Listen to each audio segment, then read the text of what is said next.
Hello everyone, आज के इस लेक्चर में करेंगे question number 5 and question number 6 redemption of debentures का। तो क्वेश्चन 5 है, Anirudh limited has 8,008% debentures of ₹100 each due for redemption on March 31, 2015. There is a balance of 1,50,000 in debenture redemption reserve account on the date of redemption. Record necessary entries for the redemption of debentures. इस question में क्या है कि DRR में already 1,50,000 का balance है, उसके बाद क्या अमाउंट जाएगा डीआरआर में वो देखना पड़ेगा। तो चलिए इसे सॉल्व करते हैं। मैंने आज क्वेश्चन सॉल्व कर लिया है पहले से ही, तो कैसे करेंगे देखते हैं। सबसे पहले डीआरआई अकाउंट हम बनाते हैं। तो debenture redemption investment to bank to debenture redemption investment, ये दो एंट्री करते हैं इन्वेस्टमेंट की। यहाँ पर क्या अमाउंट जाएगा, 8,000 था, 8,000 डिबेंचर्स 100 ईच, क्या हो जाएगा 8 लाख। 8 लाख का 15% क्या अमाउंट आएगा 1,20,000। तो 1,20,000 इन्वेस्टमेंट के एंट्री में डाल देंगे। यहाँ पर दो एंट्री हो गई। डेट क्या डालेंगे, अप्रैल 30, 2014। और यहाँ पर जब इन कैश कराएंगे इन्वेस्टमेंट को तो यहाँ पर डेट चेंज कर देंगे नेक्स्ट ईयर का March 31, 2015। तो यहाँ पर हमने इन्वेस्टमेंट क्रिएट किया। अब नेक्स्ट एंट्री क्या करेंगे, डेट वही होगा सेम, अब सेम चलता जाएगा March 31, 2015 सारे में। नेक्स्ट एंट्री है surplus in statement of profit and loss to debenture redemption reserve account.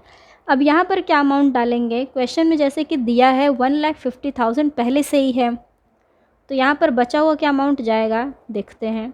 8 lakh था, 8 लाख यहाँ पर हमने निकाला है, 8 लाख है, उसका 25% डालते हैं डीआरआर में, तो 25% आया कितना, 2 लाख। 8 लाख का 25% 2 लाख हो जाएगा। 2 लाख में से दिया है क्वेश्चन में कि 1,50,000 तो ऑलरेडी डीआरआर में है, तो उसको हम माइनस कर देंगे 2 लाख से, तो कितना आ जाएगा 50,000। तो ये 50,000 कहाँ चला जाएगा, surplus in statement of profit and loss to debenture redemption reserve account. Next entry करेंगे debenture to debenture holders to bank. अब यहाँ पर फुल अमाउंट डालते हैं क्योंकि यहाँ पर हम रिडीम कर रहे हैं और रिडीम पूरा ही अमाउंट कर रहे हैं, तो 8 लाख, इसमें भी 8 लाख। लास्ट में क्या करते हैं कि डीआरआर को ट्रांसफ़र करते हैं जनरल रिजर्व में, तो यहाँ पर हमने डीआरआर को जनरल रिजर्व में ट्रांसफ़र किया है। लेकिन यहाँ पर ये देखेंगे कि यहाँ पर तो हमने 50,000 डाला है और यहाँ पर हम डालेंगे उसका टोटल अमाउंट जितना कि हमें डीआरआर में डालना था। कितना डालना था, 2 लाख, लेकिन क्योंकि 1,50,000 पहले से है तो हमने यहाँ पर सिर्फ 50 डाला। लेकिन जब जनरल रिजर्व में ट्रांसफ़र करेंगे तो यहाँ पर पूरा 2 लाख डालेंगे। तो यहाँ पर क्वेश्चन नंबर 5 हो गया। अब क्वेश्चन नंबर 6 देखते हैं। क्वेश्चन नंबर 6 है, गति limited has issued 30,008% debentures of ₹100 each, of which 1/3 is due for redemption on March 31, 2015. The company has in its debenture redemption reserve account a balance of 3,80,000. Required investment is made in fixed deposits on 30 April 2014, bearing interest at the rate 6% per annum. Record necessary journal entries for the redemption of debentures. इस question में भी क्या है, debenture redemption reserve account में already 3,80,000 है। और यहाँ पर एक चीज़ और है कि यहाँ पर रिडेम्पशन कितने का हो रहा है, सिर्फ जो अमाउंट है उसका 1/3। तो चलिए देखते हैं कैसे सॉल्व होगा।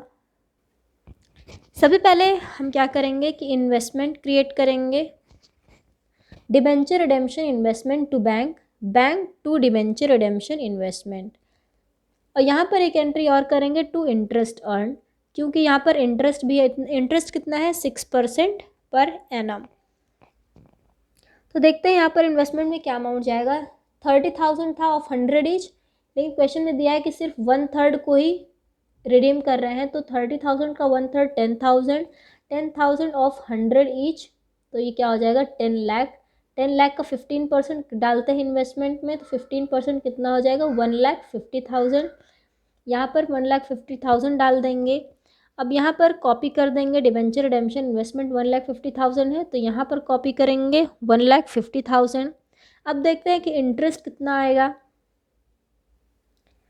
1,50,000 है इन्वेस्टमेंट, 6% पर एनम दिया हुआ है क्वेश्चन में, और हम करेंगे 11 मंथ्स के लिए, क्योंकि यहाँ पर डेट क्या है, अप्रैल 30 2014 है, और यहाँ पर चेंज होकर मार्च 31 2015 हो गया, तो ये 11 मंथ्स यहाँ पर हो जाएगा।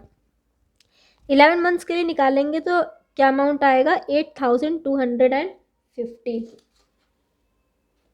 तो इंटरेस्ट अर्न में क्या डालेंगे, 8250, इन दोनों को प्लस करेंगे तो बैंक में अमाउंट चला जाएगा। नेक्स्ट एंट्री क्या होगी, surplus in statement of profit and loss to debenture redemption reserve.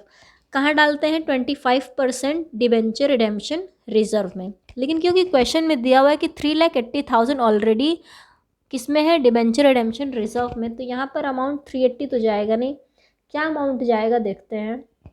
यहाँ पर हम ये नहीं देखेंगे कि 1/3 हमने रिडीम किया है या नहीं, यहाँ पर हम पूरा अमाउंट लेंगे। 30,000 था, 30,000 को 100 ईच करेंगे, 30 लाख हो जाएगा। 30 लाख का 25% डालते हैं ना डिबेंचर रिडेम्पशन रिजर्व में, कितना हो जाएगा, 7,50,000।